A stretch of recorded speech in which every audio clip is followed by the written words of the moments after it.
Welcome back to Range Anxiety TV, and yep, I'm still here by myself. I think Paul's been incarcerated for crimes against hamsters. No, seriously, he's away working at the moment. Little Oscar is safe. Those that were listeners to the podcast will know all about him.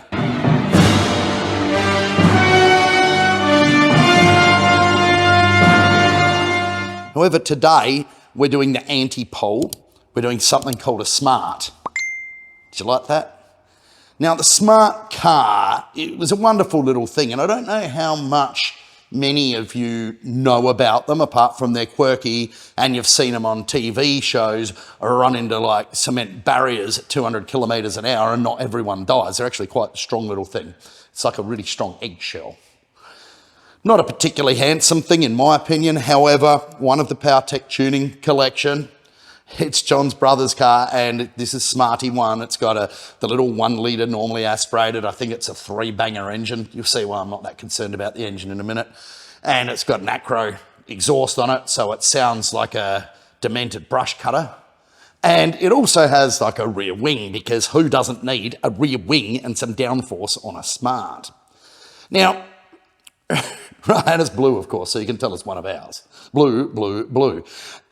What you don't know, though, or may not know, is this was originally a sort of a joining of forces between Swatch, and they were like the Apple Watch of the early 80s or mid 80s or 90s or whenever. Remember Swatches? Any of you old enough to remember a Swatch? And Daimler-Benz, that's right, those people that employ Lewis Hamilton today, Mercedes. So this was half Mercedes, half Swatch, built pretty well because it's a Merc, and just a crazy little car. You know, it's a bit of a head scratcher or more of a nose scratcher as to why this thing even existed. But there is a really interesting backstory behind it that I guarantee you none of you will know, and I haven't even told Justin, our famous video photographer or whatever the word is. I'll ask ChatGPT what to call him later. He'll probably come back with do not compute. Warning. You are correct. It does not compute. Really interesting backstory here is that this car and this body was the second Tesla ever made. See? Very few of you knew that. What happened is that back in 2008, the financial shit had hit the fan in the world, and we were starting off with what was called the GFC. Tesla were about 1 centimetre away from disappearing altogether up their own orifices and fully bankrupt. Musk was on his knees, penniless, had nothing left from PayPal, and decided to take a plane flight to Germany, go to Daimler-Benz's head office and say, hey, you've got an electric smart car you developed. They did. It had running gear in it from a pommy English company called Zytec, which is pretty much useless. They didn't really sell any of them. But Musk came along and said, we've developed this roadster based on the Lotus Elise. It's pretty kick-ass, does 0 to 100 in 3-point-something seconds. It was fast back then, the Roadster. What about we make you an electric Smart that's cool and fast? And Daimler-Benz said, all right, we'll give you 50 million. 50 million back then. We'll give you 50 million, but you've got like 2 weeks. Tell us a concept. So that's it. Musk gets back on the plane. It might have been 2 weeks or a month. The details are sketchy. I've heard him talk in an interview about it, but he changes sometimes what he says as well. Jumps back on a plane, back to Silicon Valley. They had just a little, like a warehouse, not much bigger than this shop back then, Tesla. Said, right, let's go and get a Smart and make it electric. Problem being was that Smarts weren't sold in the US, and Daimler didn't give him a car. So $20,000 cash in hand in an employee's hand, fly to Mexico, where they're on sale, buy the car, 20 grand, and drive it flat out back to the San Francisco Bay Area again to start working on it. Now, Daimler didn't believe this was possible. However, they were interested in electrification, so when the 2 weeks or a month or whatever it was up, a group of execs jumped on the plane, the big kerosene budgie, flew over to San Francisco and said, how are you going with this concept? And they said, oh yeah, cool, cool. And so Musk gave them this big PowerPoint presentation. Here's the way we're going to do the driveline. Here's the way we're going to make a new battery pack out of the Roadster batteries and everything else. And apparently the execs nearly fell asleep. They just thought it was boring, stupid, and they just wanted to get out on the town. He'd lost them. He'd lost them fully at this point. But then he said, and this is the power of Elon, come out into the car park and have a drive of one. And they would go, nah, no way. And there in the car park was one of these, just like this, fitted with the Roadster motor, power unit, a special battery pack, generating about 400 horsepower, they say. So yeah, pretty grunty. And if you planted the throttle, it would wheel stand. It was actually a super fast car, and the Daimler-Benz execs were absolutely blown away by this. Like, how can you do this in such a short period of time? Well, I imagine they got in there with air saws and made things work. Interior looked exactly the same as the interior in this one, and I'll get Justin to show you what it looks like. Nothing looked different about the car except it was super fast and electric, and made the existing Smart electric, the Zytec powered thing, look like junk. So a little love affair begun between Daimler-Benz and Tesla. And if you've been in an up to a 2020 model, Model S or Model X, you'll still see it has Mercedes stalks and Mercedes window switches and stuff in it. They had a little technology partnership going for a little bit. However, it didn't end well. And nobody, apart from Musk, Strobel, and the Daimler execs, fully understand why, but there were some reasons for this, I believe, that haven't been covered.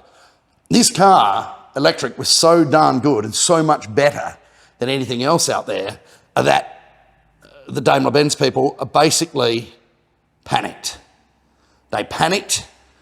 They never put any of these into production. They test drove one. They analysed one. The unions clamped down on them. The German government clamped down on them. They didn't want this electric thing to start. Now, this is in 2008, right? Not 2008, 2008. This is in 2008, 2009. And it was a real big time for the world. This is the same time that GM was killing off the EV1, which was a fantastic electric car. This is where oil companies, governments just clamped down and said, get rid of this electric rubbish now. Musk walked away with his 50 million and ultimately turned that into nearly $1 trillion. And companies like GM and Daimler-Benz are on their knees losing money faster than it can be printed. Had they taken the leap of faith back then, Tesla would have been swallowed up and gone, you know, with some great engineering ideas. Mercedes would be leading the electrification race. GM would be leading the electrification race. As it stands, they're on their knees because they sat there not knowing what they're doing for 10 years and gave another company a decade's head start. It will go down in history of one of the most stupid things that industry has ever done. And the automotive industry, of course, but so you know, I'm involved in the automotive industry, has to cap that off as being the most stupid of them all. So that's the interesting backstory of the Smart. Forget about Hayabusa conversions. People have done that with the big Suzuki 4-cylinder banger motor in them. Sound cool, you know, go cool. Not particularly easy thing to do though. You can buy kits that have about a quarter of the parts you need to do the conversion. It'd be just as easy to buy a wrecked Model 3, I believe, take the cells out of the battery pack, build a cell that's smaller, get it under the floor or in the front and put the rear drive unit in it. That would be with an aftermarket controller, which companies like Nginx now make in Canada for them. You could build yourself an original cool Smart for 2 that would blow the doors off most any Hayabusa conversion, you know, but of course, where's the soul? You know, the smelly, noisy, leaky bit of it. Cool, I'm sure we can engineer that in with a bit of a, you know, microphone or a speaker system or something. But that's the backstory of the Smart. It's an interesting story.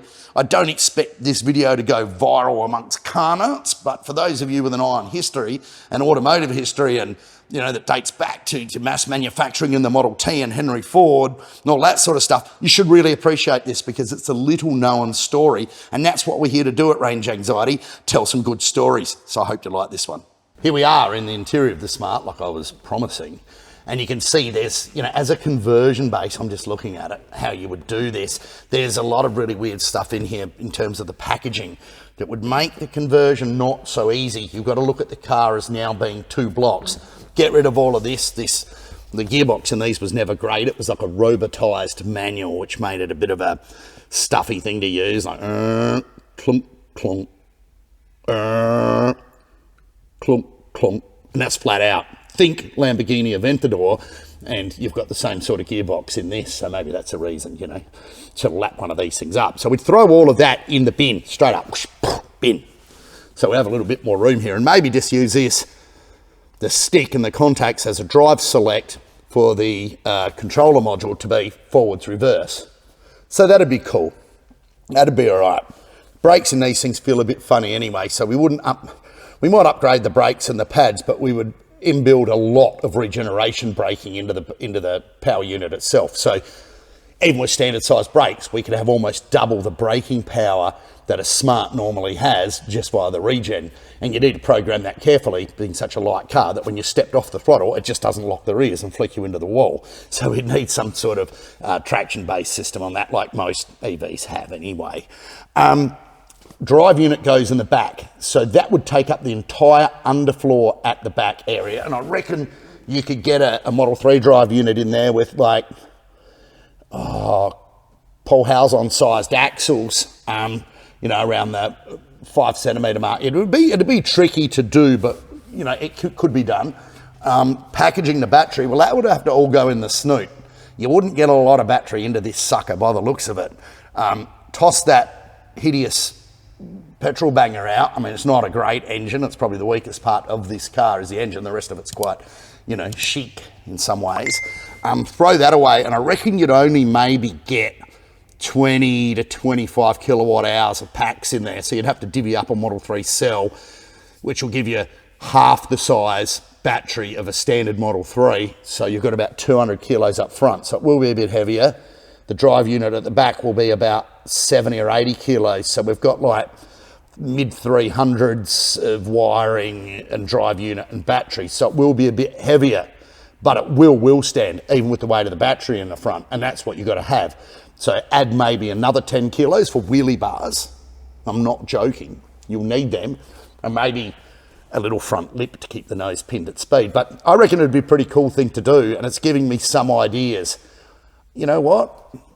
Once we've finished our other EV project out there that we're working on at the moment, I will endeavour to have a look into one of these. I reckon this would actually be pretty cool. So PowerTech team, roll your sleeves up. You're going to have to do some work and make one of these smart cars great again. Thanks.